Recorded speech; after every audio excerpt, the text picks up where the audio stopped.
Okay, so in this example, I wanted to show an apple that I've made.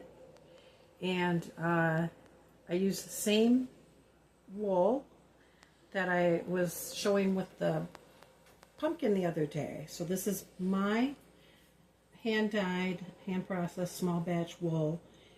This is at low 30s micron wool. I pulled off a little staple length. I'll just do that again just to kind of show. Just pinch it and pull. And so this is going to go on the apple. You'll see that this apple is a lot firmer. You know, this was going to be a pumpkin. I haven't quite finished it. Some pumpkins be squishy. Sometimes you want them real nice and firm. But just so you get an idea, for an apple, of course, you'd want it firmer. So I'm just going to take this. I see there's some VM in that, and that just kind of happens. Some of it you'll never notice, but some you're going to want to pick out. I'm going to go ahead and needle felt this on. You can see that I've got more than I need, so I'm just going to pinch and pull that. Sometimes you kind of separate it too, and that's fine. I just neaten it up. It's very forgiving. So we're going to go ahead. We're going to give a gentle tack on each end. I can always pull off more of that as we go. But now I'm working on getting this flattened. You can see how much more puffy it is over here than it is on the side that I've been working. So this takes time.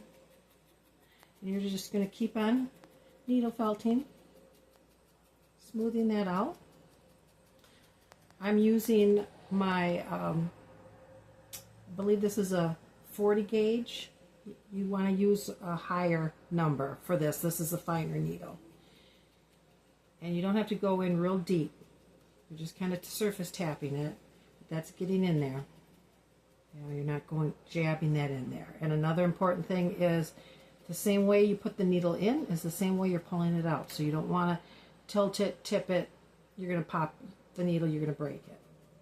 So this does take time. And when I say time, that means it could take you, you know, an hour or so to just finish this whole entire apple here.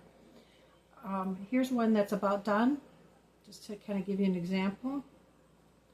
Then if you want to, I've made these into poison apples. You could put a little worm in here, you could put a little stem on here, give them as a cute little gift for a teacher.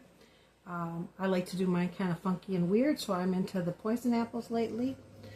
You have to excuse some of the fuzz, but as you can see, my surface isn't so clean, so I've got a little fuzz here. But the basic is, I'm just trying to give you the example of this wool can be needle felted all the way down to get a firmer base, or it can be left light and a little looser if you're looking for that. For the apple, we want the nice firm base.